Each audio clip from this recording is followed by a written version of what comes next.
Baik, kita lanjutkan ya step ya sorry maksud saya komponen atau step dari keterampilan berpikir kritis atau bagian-bagian atau langkah-langkah, tapi mungkin lebih tepatnya bagian-bagian ya, bagian-bagian dari kemampuan berpikir kritis. Ini menurut teorinya Fashion. Oke, komponen yang pertama adalah kemampuan interpretasi, yaitu, eee di kemampuan berpikir kritis itu terdiri dari satu kemampuan melakukan interpretasi. Apa itu kemampuan interpretasi? Yaitu kemampuan memahami makna atau arti dari sebuah informasi. Jadi paham, bisa paham situasi, bisa paham peristiwa, bisa memahami data, artinya data itu apa, misalnya tekanan darah naik itu artinya apa, itu paham. Juga bisa memahami kejadian. Nah, kemampuan memahami ini dibangun melalui 3 keterampilan utama. Yang pertama, kemampuan mengkategorikan sesuatu, bisa mengkategorikan aspek-aspek tertentu ya, maksudnya, oh ini masuk dalam kategori A, sesuatu informasi itu masuk dalam kategori B. Itu kemampuan yang pertama. Yang kedua, kemampuan decoding atau menerjemahkan ulang. Dan yang ketiga, mengklarifikasi makna. Artinya apa sih? Jadi, orang atau kemampuan memahami ini berhubungan erat juga dengan kemampuan menerjemahkan ulang. Artinya, seseorang dikatakan paham jika saat dia menerima informasi tertentu atau apapun itu, atau membaca atau mendengar penjelasan, kemudian dia bisa menerjemahkan ulang apa yang dia dapatkan itu meskipun dalam bahasa yang berbeda, namun tidak mengubah makna. Nah, itu artinya dia sudah paham. Itu ya, itu interpretasi. Misalnya, kita mendapat penjelasan mengenai, tadi sesak nafas. Jadi sesak nafas terjadi karena penyempitan terus coba kamu ciptakan ulang, coba kamu jelaskan ulang, dan dia bisa menerjemahkan ulang meskipun bahasanya berbeda, tapi maknanya sama, itu artinya dia bisa memahami. Sehingga untuk bisa memahami itu biasanya kita ada proses di otak yang, "Oh, maksudnya seperti ini ya? Apakah yang dimaksud seperti ini?" Itu mengklarifikasi makna, gitu ya. Contoh kemampuan parafrase, jadi habis baca disuruh nulis kembali, itu menunjukkan dia sudah paham atau belum. Menjelaskan ulang sebuah informasi, responsi misalnya. Oke, coba ulangi tadi penjelasan saya. Nah, kalau dia bisa menjelaskan itu artinya dia sudah paham. Yang kedua, eksplanasi. Nah, ini masih nyambung dengan kemampuan memahami tadi. Kalau memahami tadi artinya dia paham, terkadang itu sifatnya pasif ya. Nah, kalau eksplanasi ini dia bisa mengungkapkan pemahamannya. Karena ada orang yang paham, tapi kalau disuruh menjelaskan lagi dia bingung. Ada orang seperti itu ya, tapi aku tuh paham maksudnya. Cuman suruh menjelaskan lagi dia bingung. Nah, berarti dia atau ada satu komponen berpikir kritis yang kurang. Karena kalau lengkap tuh artinya dia paham, dia bisa juga menjelaskan kembali. Ini adalah kemampuan menjelaskan sebuah ide, alasan secara jelas, runtut, dan logis serta konsisten. Artinya urut, enak gitu dipahami. Oh, ya ya maksudnya seperti itu toh. Oh, jadi proses kenapa seseorang itu bisa sesak nafas tuh kayak gitu tuh prosesnya. Nah, itu kemampuan eksplanasi. Dan konsisten, artinya penjelasan di awal dengan nanti kalau dia suruh menjelaskan lagi atau dalam keseluruhan penjelasan yang dia sampaikan itu konsisten, artinya tidak ada yang bertentangan. Misalnya, tadi katanya sesak nafas itu terjadi penyempitan, kok sekarang dia bilang karena salurannya terbuka. Nah, itu namanya tidak konsisten ya. Bukan. Jadi kalau kemampuan menjelaskan atau eksplanasi itu harus konsisten. Kalau di awal dia bilang sesak nafas itu terjadi penyempitan saluran nafas ya sampai terakhir harus itu konsep yang dijelaskan ya, tidak boleh di awal bilang menyempit, setelah itu ngomongnya melebar, itu namanya nggak konsisten, berarti dia nggak paham, gitu ya, hanya menduga-duga saja. Kemudian eksplanasi itu juga mampu memberikan gambaran secara utuh mengenai fenomena. Jadi itu utuh, misalnya coba, ini jelasin tadi gimana tuh prosesnya seseorang bisa sesak nafas. Dia bisa jelaskan runtut dan utuh, artinya tidak ada bagian yang dikorupsi ya. Nggak, coba-coba tadi kok tiba-tiba saturasinya bisa turun, itu gimana bisa saturasinya turun? Itu namanya dia eksplanasinya kurang utuh. Kalau utuh itu berarti runtut dan semua bagian itu disampaikan dengan benar. Kemudian, nah, gambaran yang utuh ini meliputi penjelasan tentang cara, metode, sebab, akibat, dan kadang juga konteksnya juga dia harus paham ya. Dia bisa menjelaskan.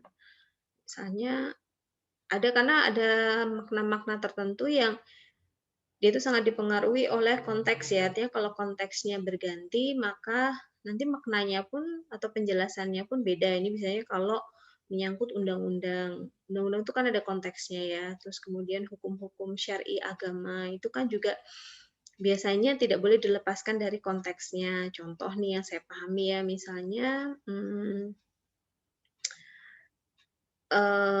mengapa minuman keras itu diharamkan. Nah, itu dulu ayat turun, dalil ya hukum itu turun dari Allah itu kan ada konteksnya, karena banyak sekali masyarakat Mekah itu yang saat itu sholat sambil mabuk-mabukan. Nah, itu contoh konteks. Jadi tidak boleh dilepaskan begitu saja dari konteksnya.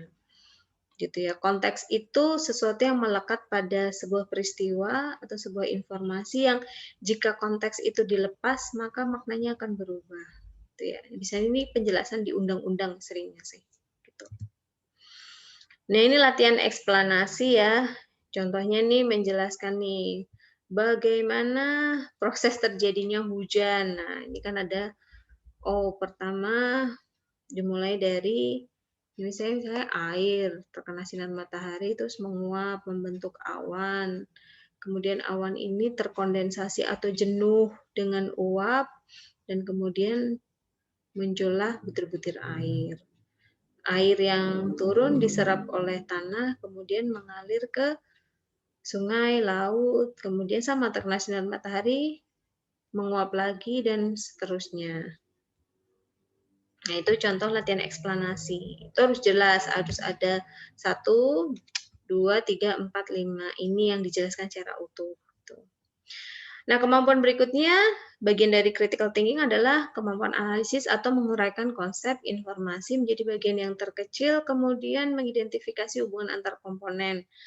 Atau kadang juga bisa diartikan kemampuan analisis ini adalah kemampuan untuk memecah kasus misalnya, menganalisis kasus ya. Coba kamu analisis nih kasusnya, apa sih yang terjadi di kasus ini? Itu juga bisa analisis. Jadi dari kasus yang rumit kita pecah menjadi bagian yang lebih kecil-kecil, kemudian hasil akhirnya adalah membuat keputusan atau solusi untuk kasus tersebut. Itu juga kemampuan analisis. Nah, ini contohnya, kalau tadi eksplanasi berarti menjelaskan secara utuh, kalau ini memecahkan ya, coba menurut kamu komponen apa saja sih yang terjadi dari proses turunnya hujan? Itu proses kecil-kecilnya apa saja? Itu bisa menjelaskan dia. Jadi kalau ada teks yang luas, kemudian dia bisa memecah itu jadi bagian yang lebih kecil, itu berarti dia sudah bisa menganalisis.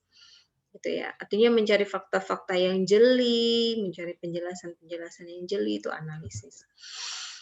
Nah, kemampuan berikutnya adalah kemampuan evaluasi. Kalau namanya evaluasi itu berarti menilai ya, menilai apa? Menilai kredibilitas, kualitas, kebenaran sebuah informasi, ide, pendapat, dan teori.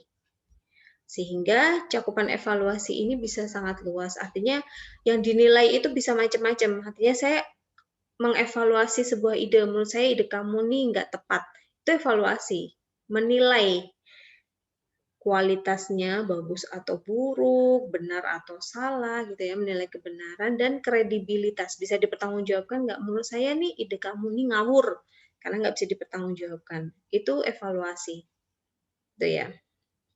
Evaluasi ini bisa tadi evaluasi ide, evaluasi sebuah prosedur, bahkan evaluasi yang sangat besar, evaluasi program. Misalnya, menurut saya contoh nih, program apa namanya PSBB di Indonesia ini tidak berhasil. Nah, itu kan menilai kualitas ya, artinya kok tidak berhasil kan berarti buruk gitu ya. Atau kalau kredibilitas itu kan bisa dipercaya nggak sih gitu. Misalnya ada orang menyampaikan sebuah ide, idenya ngawur atau ide yang berkualitas nih, itu kredibilitas.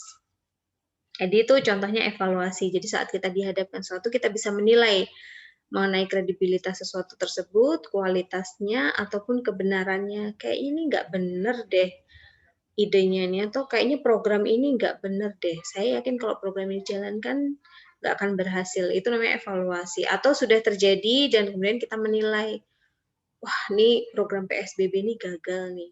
Terus kemudian kita analisis dan evaluasi apa yang menyebabkan kegagalan. Itu kemampuan evaluasi. Contoh evaluasi tadi, menguji kebenaran pendapat. Berarti kalau pendapat, saya harus menilai pendapat seseorang, mengevaluasi menilai ya.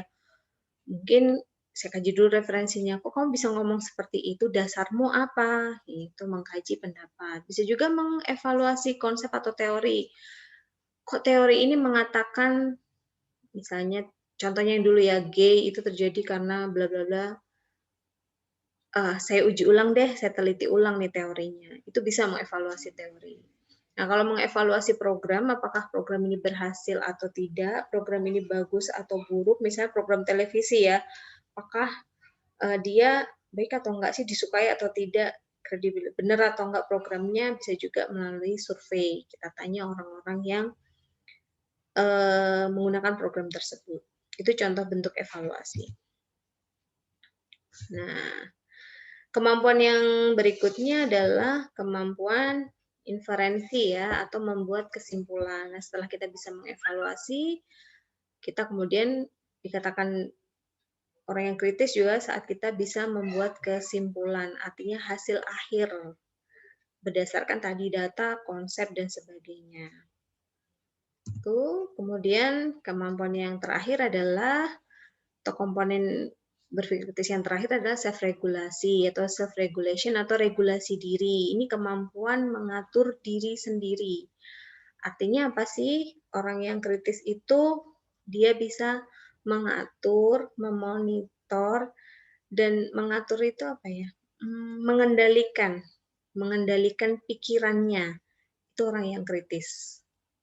Dia bisa melihat situasi dan bisa mengatur dan mengendalikan apa yang terjadi di pikirannya, supaya dia nggak berpikir yang misalnya menjelaskan sesuatu hanya berdasarkan asumsi saja. Dia bisa mengatur, oh enggak, ini enggak benar nih. Ini namanya kemampuan self-regulation atau regulasi diri.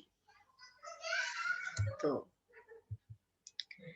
Nah, baik. Yang berikutnya setelah kita tahu komponennya atau bagian-bagian penyusun dari critical thinking, artinya seorang yang kritis, yang bisa berpikir kritis itu tadi ya, dia mampu menjelaskan, dia mampu memahami situasi, dia mampu menganalisis situasi, dia mampu membuat kesimpulan, dia juga mampu menilai, mengevaluasi segala sesuatu ya, baik itu informasi atau apapun. Maka untuk bisa memiliki kemampuan seperti itu, selain tadi kita harus punya modal ya, tadi modal IQ, modal pengetahuan, harus banyak-banyak baca, banyak-banyak mencari informasi, kita juga harus punya modal sikap, artinya karakter kita ya, sikap kita dalam menyikapi segala informasi yang kita dapatkan.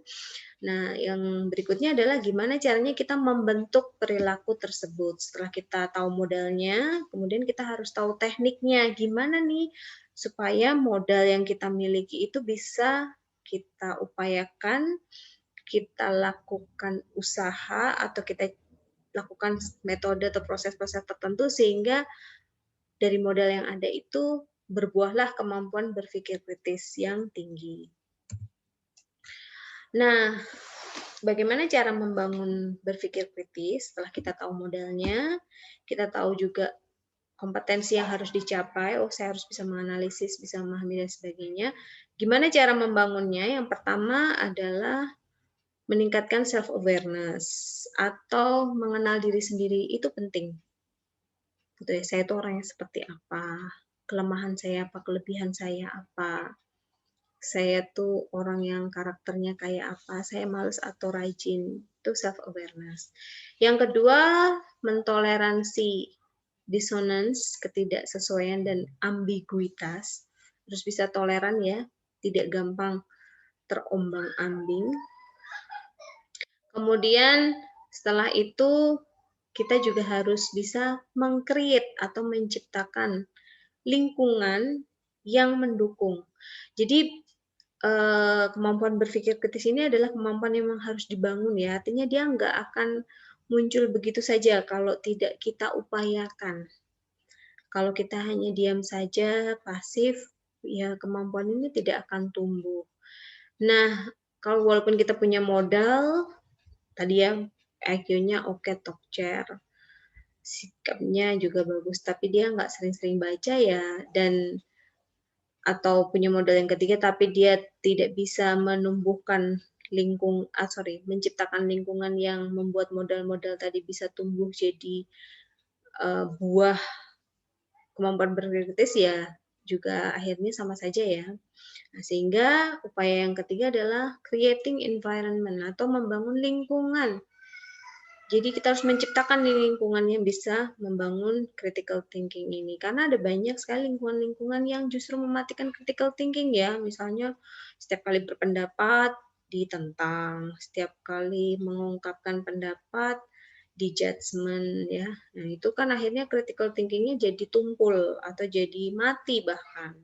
Ya udahlah, ngapain aku susah-susah berpikir dan sebagainya, toh nanti akhirnya juga keputusannya dia yang dipakai. Nah, itu sehingga lingkungan tuh harus diciptakan yang kondusif. Yang keempat, mind mapping.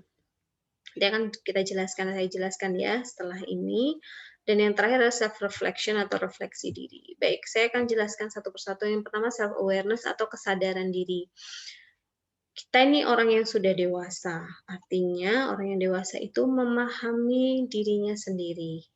Untuk bisa kita memahami sesuatu, tadi ya mengevaluasi sesuatu, maka kita harus perbaiki dulu diri kita sendiri sehingga kemampuan-kemampuan tadi bisa muncul. Nah, kesadaran terhadap diri sendiri itu meliputi 3 hal. Ada kesadaran yang sifatnya superficial, artinya gampang sekali terlihat. Ya, kalau ini tetap nggak sadar kayaknya kebangetan ya. Kesadaran tentang apa nih?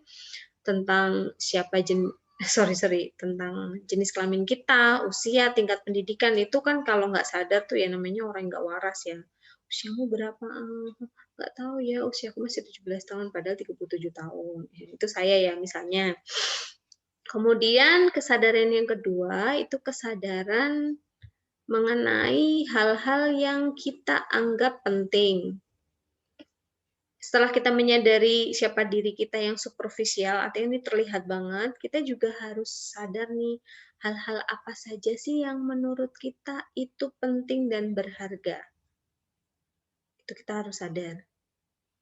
Kalau ini nggak sadar, gawat nanti kita akhirnya menjadi individu yang gampang sekali terpengaruh. Nah, apa yang kita anggap penting dalam hidup kita? Banyak orang yang nggak paham loh, bahkan nggak sadar.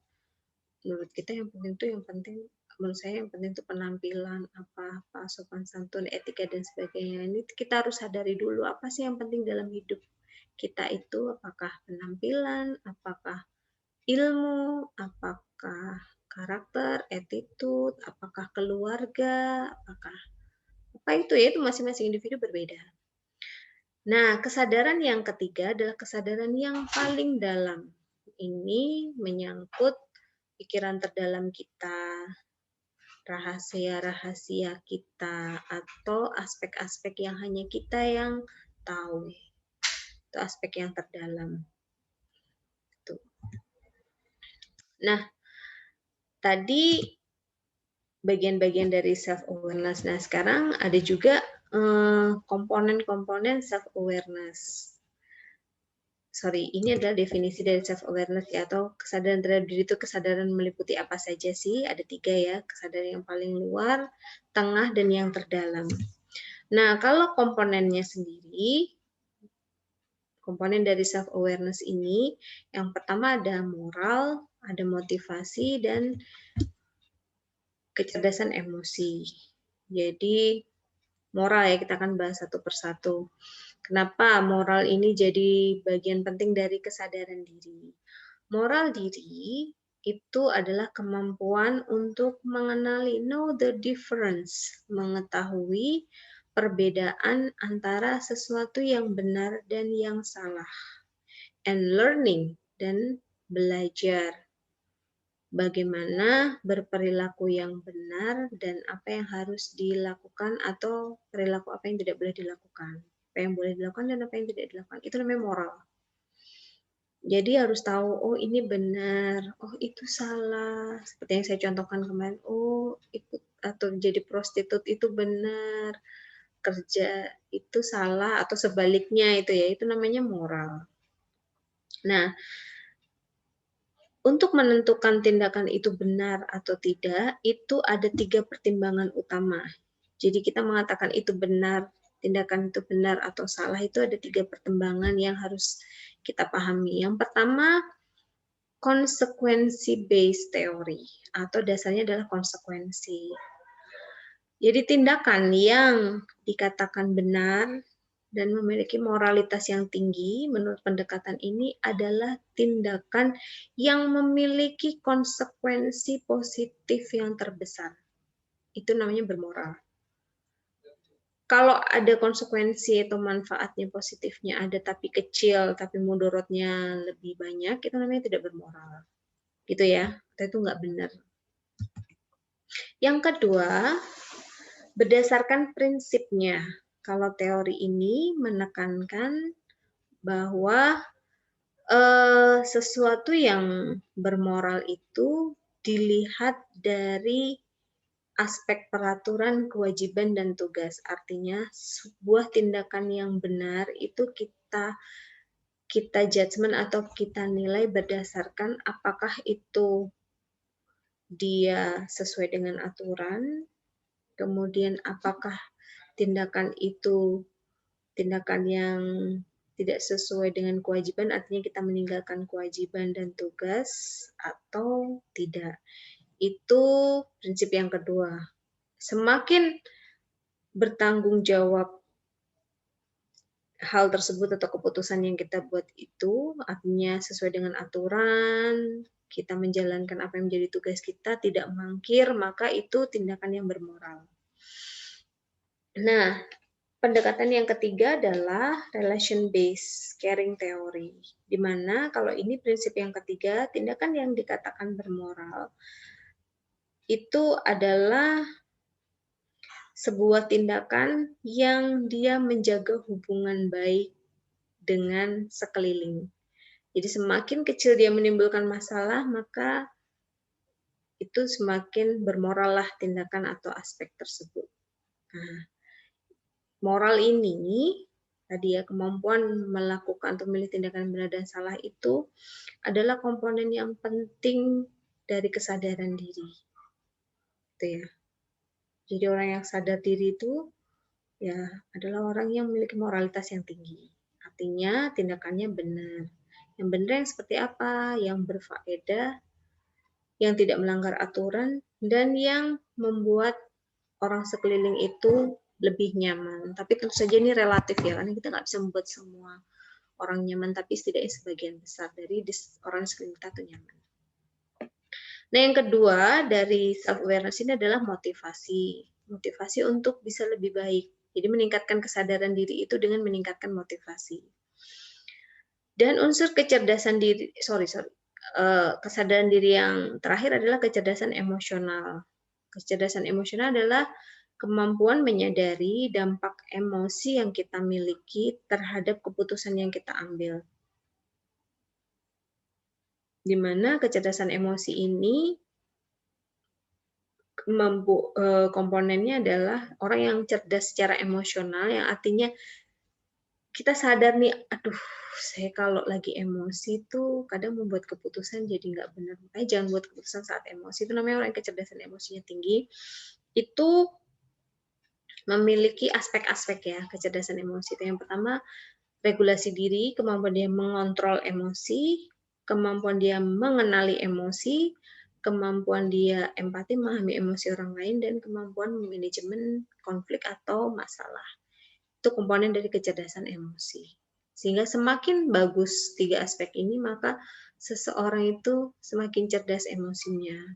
Artinya dia tidak gampang meledak, dia tidak gampang membuat keputusan saat emosi, apalagi emosi minggat dari rumah dan sebagainya. Ini adalah aspek yang penting untuk membangun kesadaran diri gitu ya. Nah, aspek yang kedua di poin membangun, tadi kita sudah tutup ya self-awareness, sekarang kita beralih ke poin yang kedua adalah aspek apa yang harus kita tempuh untuk meningkatkan kemampuan berpikir kritis. Yang kedua adalah mentoleransi adanya dissonance atau ketidaksesuaian pendapat orang dengan pendapat kita, dan ambiguitas atau keraguan-raguan. Di sini memang kita dituntut untuk open, terbuka terhadap berbagai sudut pandang. Artinya, bisa jadi dia benar, saya salah, atau sebaliknya saya salah, saya benar, dia salah gitu ya. Artinya nggak boleh merasa benar sendiri di sini. Nah, yang ketiga adalah supaya kita bisa memiliki kemampuan berpikir kritis yang tinggi, kita juga harus bisa menciptakan lingkungan yang mendukung agar kemampuan berpikir kritis itu tumbuh. Yang pertama, tentu saja menstimulasi, encourage, yang mendorong difference of opinion and fair examination of idea and option. Artinya mendorong pengungkapan perbedaan pendapat melalui diskusi. Ini penting. Sehingga tadi ya seperti saya contohkan, kalau kita pengen menciptakan kemampuan berpikir kritis, ya kita harus sering-sering menguji argumentasi dengan orang lain. Yang penting jangan sampai debat kusir ya, tapi melalui diskusi. Sehingga dari situ otak itu akan dirangsang untuk senantiasa mengeluarkan pendapatnya, gitu ya. Nah, kalau lingkungan yang ada itu senantiasa memberikan doktrin, dogma, maka kemampuan berpikir kritis akan menjadi tumpul dan bahkan mati. Artinya, misalnya ada seorang individu ya, kalau di rumah dia pokoknya cuma diberi order atau perintah, terus nggak pernah ditanyakan menurutmu ini gimana nih? Misalnya menurutmu, misalnya anak-anak ya, menurut atau perawat, menurut kamu pasien ini sebaiknya di fisioterapi dada dulu atau dilakukan nebulisasi dulu. Itu kan namanya share opinion ya, kemudian discussion. Oke, menurut saya sih di fisioterapi dada dulu. Kenapa?